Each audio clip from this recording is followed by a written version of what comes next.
3 ปีจึงได้ซื้อมาเก็บไว้เพื่อเป็นของมันผู้สาวพอวันสัญญาลางานกลับมาบ้านเขา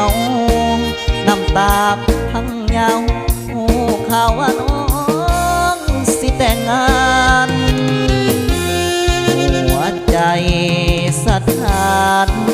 อ้ายมาบดทันใจเจ้าสัญญาหาเขาจบตอนน้องเข้าหาควนอ้ายคืนน้ำตาเข้ามาเป็นแขกสวยงานสร้อยที่เตรียมมันออกมาเป็นของควรแทนใจหากบอกกล้าใส่เก็บไว้ให้ลูกเดินลาบัดเขาใหญ่มา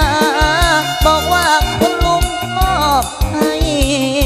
อายเสียหักแล้วอย่าให้เสียความตั้งใจ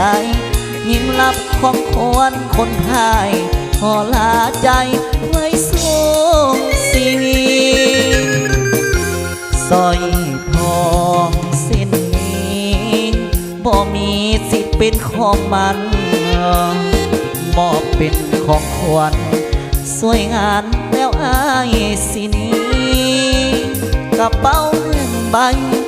กลับไปสู่งานอีกทีจากบ้านเย็นนี้อายบ่มีน้องยืนส่งทาง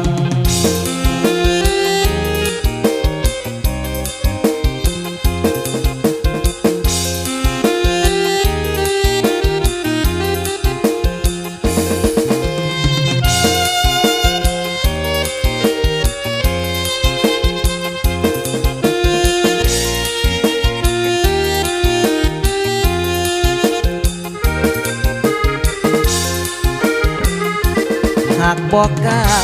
ใส่เก็บไว้ให้ลูกเดินทางบัดเขาใหญ่หาบอกว่าคุณลุงมอบให้อายเสียหักแล้วอย่าให้เสียความตั้งใจยิ้มรับของควรคนให้ขอลาใจไว้สู้ชีวิตสร้อยทองเส้นบ่มีสิทธิ์เป็นของมันมอบเป็นของขวัญสวยงามแล้วอายสินี้กระเป๋า1 ใบกลับไปสู่งานอีกทีจากบ้านเย็นนี้อายบ่มี